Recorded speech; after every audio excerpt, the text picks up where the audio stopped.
Olá, muito bom dia, sejam todos muito bem-vindos a mais um vídeo desse curso que nós preparamos com tanto carinho para vocês. Hoje, a nossa primeira aula dos bônus. E nesta aula de bônus, nós gostaríamos de falar especificamente sobre a amamentação. Você que venceu aí os 9 módulos e passou pelo último módulo, que é o puerpério, deve estar se encontrando agora neste período tão turbulento da vida da mulher e em que ela, além de todas as demandas que tem do ponto de vista metabólico e até hormonal do seu organismo, ela tem que lidar com uma situação extremamente delicada, que é a amamentação. E mais uma vez, é muito comum a mulher se preparar exaustivamente para o parto e esquecer de se preparar para a amamentação. Existe treinamento para isso, existem alguns exercícios que você pode aprender que podem te auxiliar e nós vamos falar um pouquinho sobre cada um deles neste módulo bônus, ok? Então anote tudo que você precisar, tire suas dúvidas com a gente e vamos lá. Bom, a amamentação a gente sabe que é um alimento extremamente importante para nutrir o seu bebê. Todos os mamíferos da face da Terra, por uma questão de sobrevivência, precisam adquirir o seu alimento por algum período da vida da sua nutriz, da sua progenitora. Então, no caso da sua mãe. Daí o estigma tão grande e tão ao mesmo tempo devastador no coração daquelas que não conseguem amamentar. Como eu pude ser capaz de criar um bebê, como eu pude ser capaz de gerar um bebê, colocar um bebê ao mundo e não ser capaz de nutri-lo. E a gente sabe que essa demanda e esta cobrança acaba destruindo muitas das vezes tudo que esta mulher organizou e preparou ao longo de toda a sua vida para este grande momento. E tem várias coisas que podem acontecer nesse período e que você precisa estar preparado para lidar com cada uma delas. Mas sabemos que é um alimento extremamente importante, é um alimento fundamental para nutrir corretamente, para trazer um crescimento saudável, um sistema imunológico saudável, um desenvolvimento saudável para este recém-nascido. Então a gente não tem nenhuma dúvida de que é, sem sombra de dúvida, o melhor alimento para este bebê é o leite materno. E nós vamos falar um pouquinho sobre as características dele. Bom, as principais recomendações da Organização Mundial de Saúde e que o Ministério da Saúde brasileiro acaba recomendando é que seja exclusivamente aleitamento materno durante os primeiros 6 meses de vida do bebê. Frederico, não precisa de chá, de água, nada, não precisa absolutamente nada, seja exclusivamente o leite materno, o alimento, preste bem atenção no que eu estou falando, o alimento, a fonte nutricional deste bebê. Então ele não precisa de chá, ele não precisa de água, ele não precisa de nenhum outro alimento.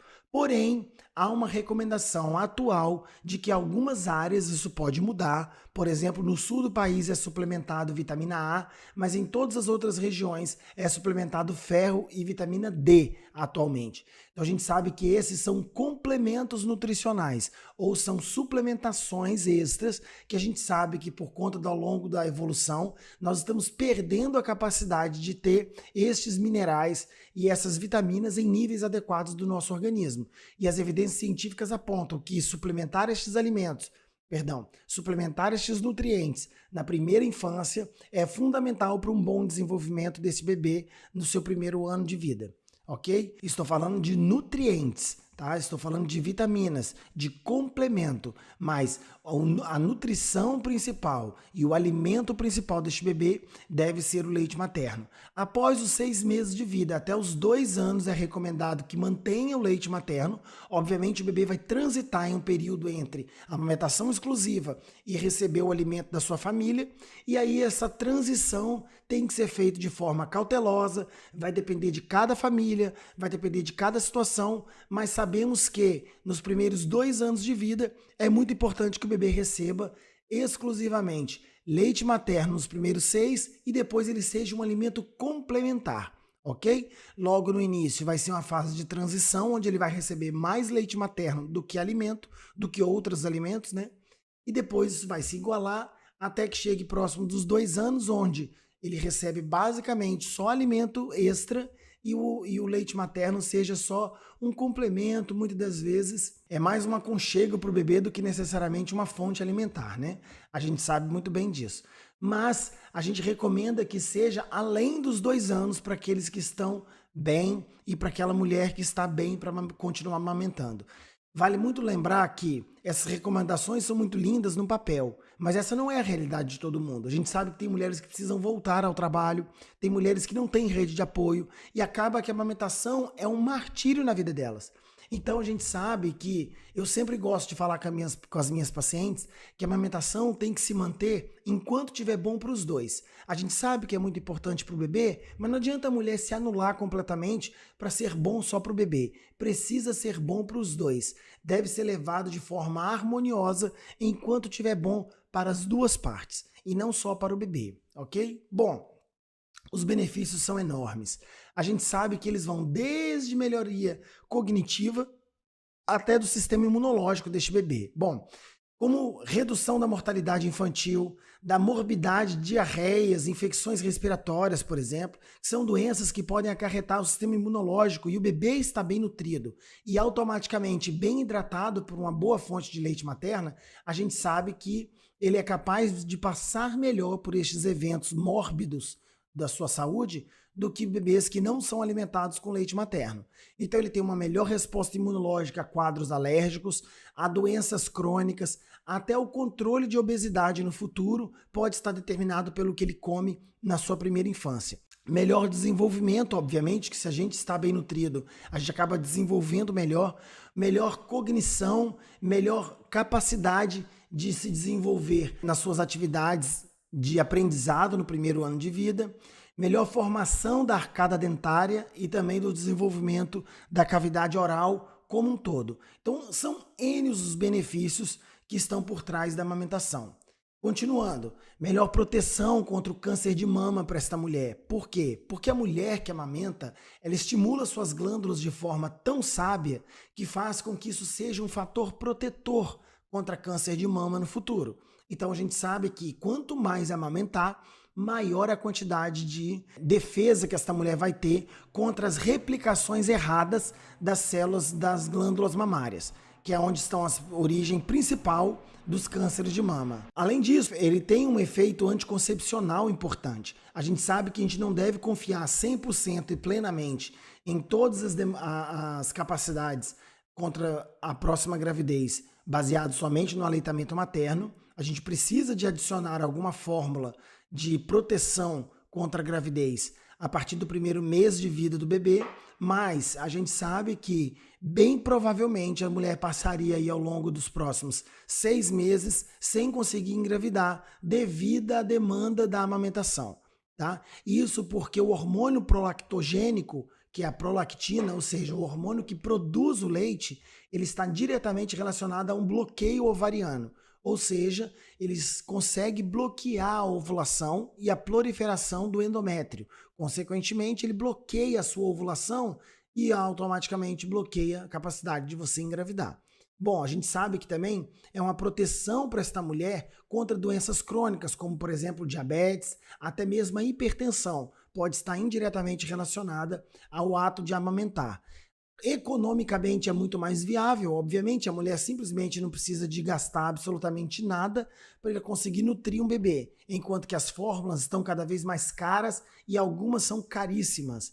Então a gente sabe que as mulheres que conseguem manter a amamentação, elas têm um custo de vida infinitamente menor do que aquelas que precisam demandar parte da sua verba familiar para a compra do leite artificial do bebê.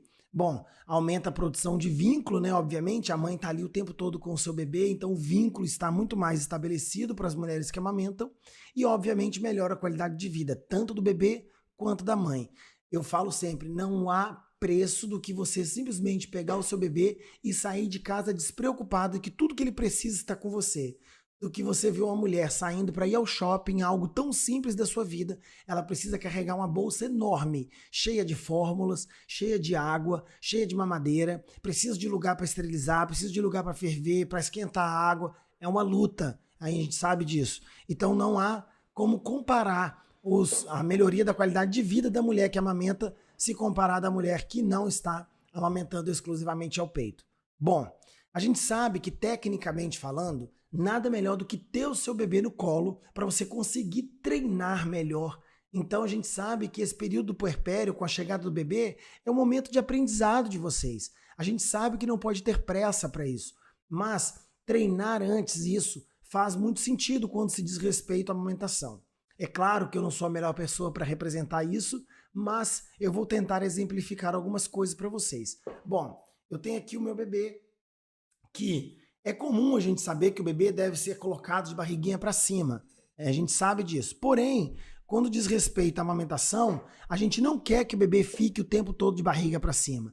É importante o bebê estar de frente para o peito materno, ele posicionado com o rosto reto com a linha do corpo. Ou seja, aqui está o meu bebê, eu não posso posicioná-lo de forma que o pescocinho dele fique torcido para se encaixar no meu peito. Vou ver se eu consigo demonstrar isso para vocês. Eu não posso posicionar de forma que o bebê fique com a cabecinha torcida para encaixar no meu peito. Então eu quero deixá-lo de barriga para cima, então eu posiciono ele de barriga para cima e torço a cabecinha do bebê para que ele fique com o rosto voltado. Isso faz com que a linha média que vai da boca até o seu estômago seja desviada. Então, quando eu coloco o bebê na posição reta e torço a cabecinha dele, eu estou torcendo o canal que leva o leite para dentro do estômago do bebê. Então, a gente faz uma torção no pescoço e, consequentemente, a gente faz uma torção no esôfago, que é o canal onde esse leite vai descer. Então, é muito importante você posicionar o bebê de forma correta. O bebê virado de frente para barriguinha, com o peito da mãe. O rosto virado de forma reta para a mama, com a boca bem apoiada sobre a areola, abocanhando toda o bico materno, o bico do seio materno e a maior parte da areola possível, que é aquela parte mais escura. Nós vamos ver numa imagem que vai representar isso muito bem. Bom, aqui está a imagem de um bebezinho onde eu tenho o corpinho dele todo encostado no corpo materno, o seu rosto voltado de forma reta para a mama, e a gente não vê aqui abocanhando a mama, mas nós vamos ver mais à frente, onde a areola vai estar um pouco mais visível acima do que abaixo, ou seja, a parte de baixo da boca do bebê abocanha toda a areola inferior a ponto de abocanhar completamente o bico materno. Por quê? Porque quando o bebê canular, ele faz uma canaleta com a língua para apoiar o bico materno dentro dessa canaleta. Então isso faz com que a boquinha, a parte de baixo da boca, voltada para fora, assim como está minha boca, consiga abocanhar mais a areola na área inferior. A boquinha do bebê bem aberta e com os lábios virados para fora, tanto de cima quanto de baixo. Observe bem, e o queixo encostado. Observe bem aqui, que obviamente tem o objetivo de focar na boquinha do bebê. A gente tem o rostinho do bebê voltado para a mama, a pontinha do nariz encostando, a boca com a areola completamente coberta, praticamente toda coberta, a boquinha virada para fora de um lado e virada para fora na parte inferior, e aqui a hora que essa mulher acabar de acomodar este bebê, o queixinho vai encostar ali na linha inferior do mamilo, da areola da mulher. Bom, a gente sabe que tem alguns tipos de mamilos diferentes, desde o que é mais protuso, o que é mais pontudo e o que é mais comprido, até o que é plano ou até mesmo invertido. É importante você saber que existem tipos de mamilos diferentes, porque os mamilos vão definir a maior ou a menor capacidade do bebê de produzir essa cânula com a linguinha e, consequentemente, ele conseguir abocanhar melhor este mamilo. Então tem duas questões importantes. Primeiro, que você pode receber esta avaliação da própria consultora das maternidades.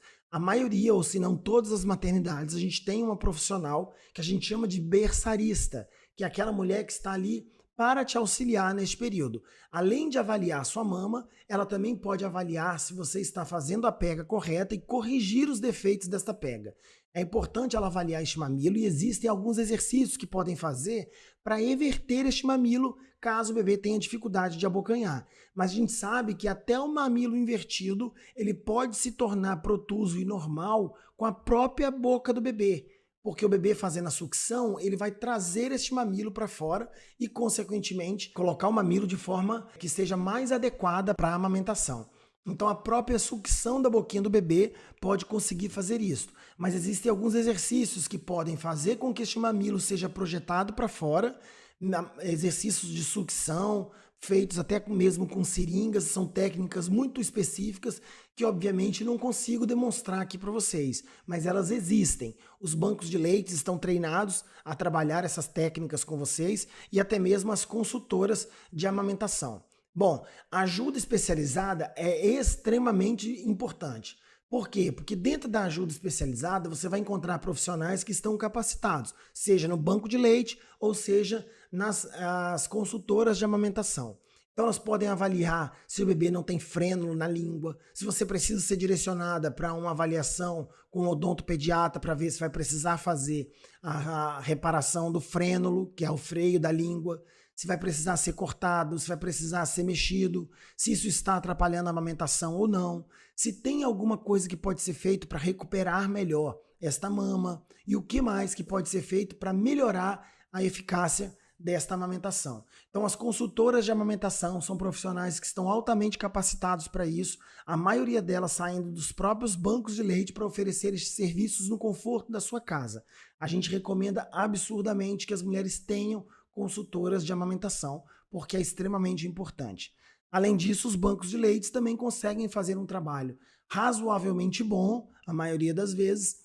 Claro que é uma demanda do SUS, e a gente sabe que a demanda é alta, mas a maioria das vezes supre muito bem a necessidade desta mulher e às vezes é o único apoio que ela encontra. Este quadro representa as principais doenças que podem complicar, não complicar, mas que podem ser um advento importante para a amamentação. Mas se você for observar, todas elas, as hepatites, cachumba, sarampo, rubéola, citomegalovírus, herpes, as varicelas, todas elas são compatíveis com a amamentação na maioria dos casos, exceto algumas coisas específicas que precisam ser avaliadas em alguns casos. No caso da herpes, se tiver lesão no local da mama, deve ser evitado enquanto houver lesão transmitindo, mas a gente sabe que a única que realmente contraindica a amamentação é o HIV e o HTLV, que é uma derivação do HIV, ok? Que é o vírus da AIDS. A gente sabe que a única recomendação para não amamentar